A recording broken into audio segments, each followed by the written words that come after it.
Bienvenue à Les Affaires Brassicole, votre balado sur l'entrepreneuriat brassicole du Québec, avec Leonardo Calcagno de Baron Mag. Salut, je m'appelle Patrick Sylvestre. Je suis le propriétaire de bière Tamarack, une marque de bière qui va être lancée très sous peu. En fait, je canne mes premières bières probablement la semaine prochaine. Donc, il va y avoir des bières qui vont se retrouver sur le marché très prochainement. C'est ça, j'ai voulu partir ma compagnie après plusieurs expériences dans le domaine.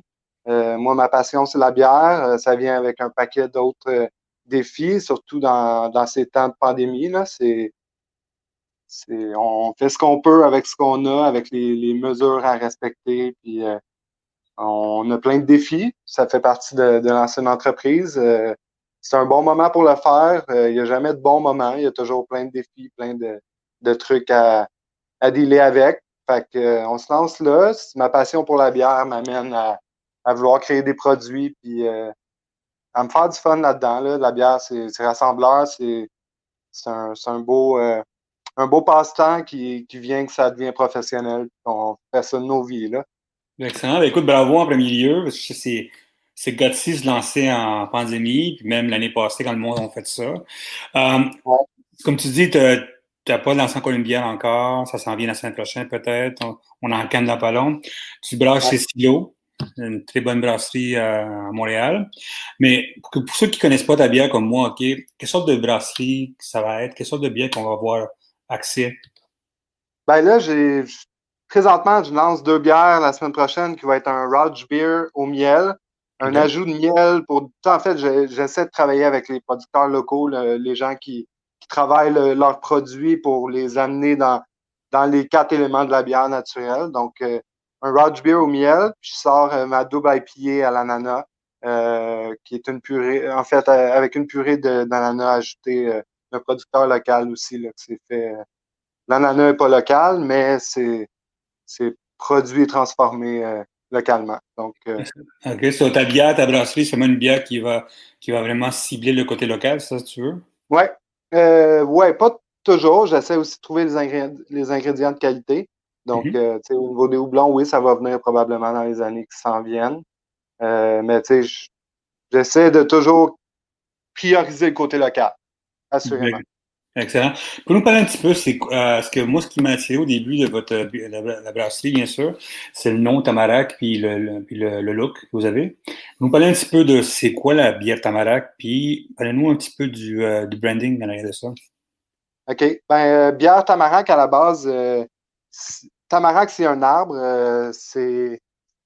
Ça veut pas dire grand-chose dans la bière. C'est un produit naturel. Ça reste sensiblement la même chose. Tamarack, c'est pour moi un côté, euh, en fait, qui me rappelle mes racines. Le logo aussi, on est dans les racines avec les arbres. Quand j'étais très jeune, j'allais tout le temps chez ma grand-mère toutes les fins de semaine. On était sur le bord des lignes américaines. Puis le nom de sa rue, c'était Tamarack. Donc, ça part de là. C'est vraiment un côté nostalgie. Puis je vais essayer de le faire transparaître dans mes bières. Là, des bonnes bières goûteuses, bien balancées, avec des bons ingrédients de qualité qui vont nous donner un bon produit au final. Puis le design, ça vient de où le design? C'est vous qui l'avez fait ou que vous avez pogné quelqu'un d'autre? Ben ouais, j'ai travaillé, c'est pas moi qui l'ai fait, non. J'ai travaillé avec une amie de longue date qu'on s'est perdu, on s'est revu, puis c'est ça, c'est Side Caractère, elle, c'est Piece of Paper, donc c'est ça, je travaille avec elle. Là, elle m'a pas trop donné de détails ou quoi que ce soit de donner. Là. Moi, c'était un ami personnel qui s'est occupé de mon design. Vous lancez une bière, une brasserie pendant le temps de pandémie, bien sûr, puis vous êtes nouveau. Il y a Ouais. souvent, j'ai parlé avec des nouveaux brasseurs qui me disaient que l'importance, quand ils se lancent dans la microbrasserie, c'est travailler le branding. C'est number one. Ouais. Souvent, il y a du monde qui ont passé 6 mois là-dessus avant de se lancer pendant qu'ils travaillent la bière. Est-ce que vous avez passé 6 mois à travailler là-dessus ou c'est quelque chose, est-ce qu'il y a d'autres stratégies qui s'en viennent avec votre look? Ben, il y a plusieurs j'ai fait confiance au niveau, c'est pas trop ma tasse de thé là, au niveau design. Design là. On s'est vraiment fait une grille graphique avec un genre de relief, des couleurs flash, des motifs. Ben là, présentement, c'est des rectangulaires, mais on peut jouer avec les motifs sur la canette. Là. OK. C'est pas tant un côté artistique, mais c'est un côté grille graphique qui va flasher puis qui va se démarquer sur une tablette, là, je pense. OK, OK. J'espère. Est-ce que vous avez déjà commencé à penser à la distribution ou ça va vraiment, pour l'instant, uniquement chez Silo, vous allez trouver la bière? On va être distribué par Transbrou, donc OK. un peu partout dans leur. C'est ça. C'est en train de le voir. Là, les canettes vont arriver la semaine prochaine, donc toute la logistique autour de ça là, va sortir en même temps. On va retrouver nos bières qui vont être délicieuses. J'espère.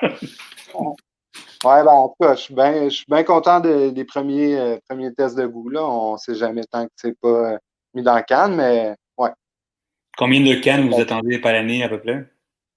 Ben, tu sais, j'ai un fermenteur, un Bright Tank. Ça va OK. être une petite production. Là. Je vais vraiment y aller avec pas des produits réguliers ou peut-être, je vais voir avec le temps si le monde demande des choses, mais sinon, je vais essayer c'est ça, sortir des sentiers battus, des trucs que j'ai envie de boire. Puis, c'est ça. Qu'est-ce que vous avez envie de boire? Ben, j'aime beaucoup les IPA. OK. Sincèrement, je suis souvent déçu. Oui, OK. Souvent, tu sais, je garde mes trucs que j'aime, je continue là-dedans. Puis, tu sais, fait que là, je vais essayer de travailler là-dessus, là, des bonnes IPA que j'ai envie de boire, là, un peu côté floral. Je peux pas nommer de brasserie, là, mais c'est ça. Ça m'arrive souvent d'être déçu quand j'ai une bière oxydée ou quoi que ce soit. Là. OK, On va OK. essayer de travailler. Vous voulez bien travailler vos bières pour être sûr que ça soit Assurément. Ouais, ça excellent. sort parfaitement. Là. Vous donnez un peu votre background de brasseur, comme d'où ça vient? Ben, j'ai commencé à brasser de la bière en 2010 OK. dans mon sol, mais j'ai toujours brassé un peu dans mon sol depuis que j'ai vendu ma maison il y a quelques années. Là. Présentement, c'est ça. J'ai plus la chance de pratiquer des recettes aussi souvent. Je brasse chez Silo avec Jean-Philippe. Je brasse ces recettes. J'avais pas trop le côté essayer des nouveaux trucs. Puis, fait que c'est ce côté-là, le côté créatif que je me laissais pas assez aller. Donc, j'ai demandé de pouvoir créer ma marque de sa compagnie. Ça fait qu'est-ce qu'on disait? Euh, Et votre background de brasseur?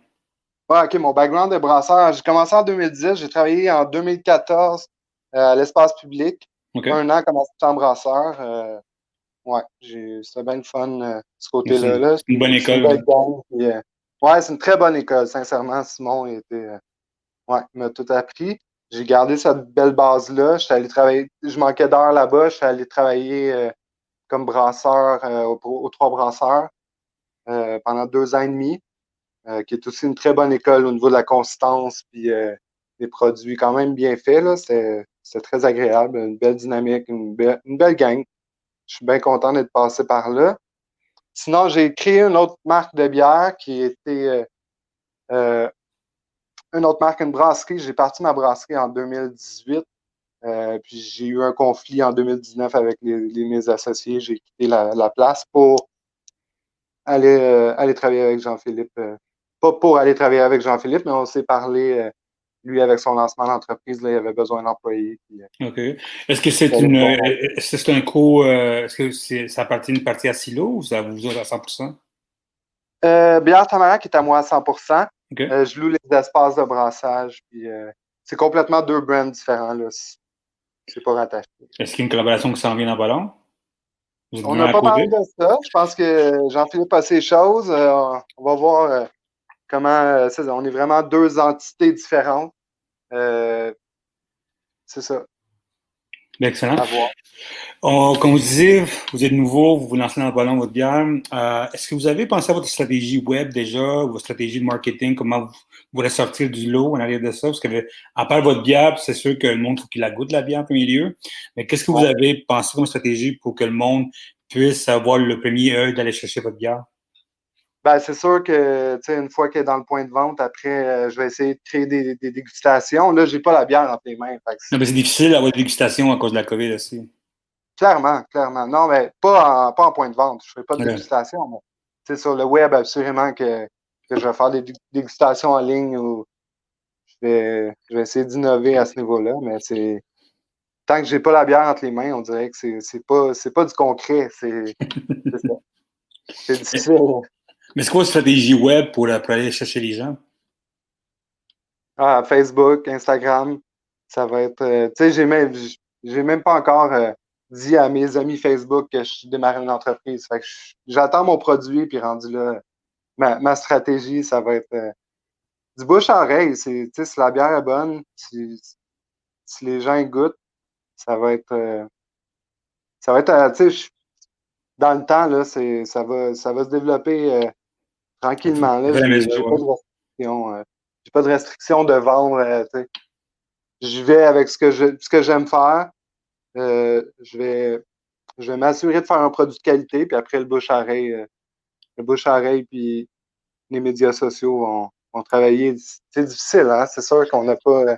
C'est J'ai ça pas de qu'on a. point de vente, je peux pas faire le bottle release, je peux pas faire déguster un peu dans plusieurs places. Là. Il n'y a pas de festival, il y a pas. On s'ajuste. On s'ajuste avec ça. On Vous va avez, s'ajuster. vous avez 2 bières qui sortent maintenant, c'est sûr. Puis c'est Ouais. quoi votre but à voir? Ça va avoir 4-5 bières qui s'en viennent ou c'est quoi votre but cette année? Ben, mon but, ça serait de sortir des bières tous les mois. OK? 1 à 2 bières par mois, là, selon mon fermenteur, selon ce que je brasse, selon. C'est là, présentement, j'ai ces 2-là que j'ai commencé à la mi-décembre, qui vont être prêtes vers la fin février, la semaine prochaine, donc fin janvier. Euh, donc, sinon, 1 à 2 bières par mois. Ça, j'ai pas mal mon année de prête, de Bouquet, ce que ouais. je veux brasser, ouais. Jusqu'en juin, juillet, on va voir là, si un mois, une bière prend plus de temps à sortir. Il y a aussi le canning qui est faire Bien. l'impression de design sur la canette qui apporte des délais. Puis en plus, les cannings sont en retard beaucoup ces jours-ci parce qu'il y a une grosse demande Ouais. derrière ça. Et vous Ouais. travaillez, c'est où vous travaillez avec votre canning? C'est Hardprint? Ouais. OK, c'est vraiment. Ouais. Donc, c'est printé direct sur la canette. Il y a OK. des délais assez considérables, mais c'est ça. Ben, On excellent. commande la canette avant de brasser la bière, ce que je suis pas tant habitué de faire là, dans tout ce que j'ai touché. Là, on brassait la bière, puis après on ajustait le marketing face à ça, mais là, c'est une autre réalité. Vous êtes, quelle sorte de brasseur vous êtes? Est-ce que vous êtes un brasseur plus technique ou plus gâti? Parce que vous avez été chanceux d'avoir travaillé dans quand même 2 brasseries différentes. Tu sais, l'espace public est plus petit que les Trois Frères. Donc, quelle sorte de brasseur que vous êtes pour ça? Ben, on dirait que je me suis un peu. J'ai pris des techniques de chaque place. Je te dirais que, tu sais, j'ai travaillé beaucoup la constance, donc j'ai essayé de sortir des produits plus grand public, plus bien balancés au niveau des balances. Puis j'ai travaillé des bières fumées 100% fumées, tu sais, des trucs un peu plus funky, Impérial Saison, des gauzes. Ah ouais, Fait OK. que dans tout ça, des bières sûres, évidemment, l'espace public, c'est leur créneau. Là. Donc, je me retrouve un peu dans tout ça là-dedans. J'aime faire de la bière, j'aime différents types de bières. Je vais essayer de. Mon but, c'est de travailler tout un peu dans ça, le côté bien balancé, puis le côté funky qui peut en ressortir. Ben, excellent. Écoute, j'ai bien hâte de goûter à votre bière dans pas long. Puis encore merci pour votre temps. C'est un plaisir.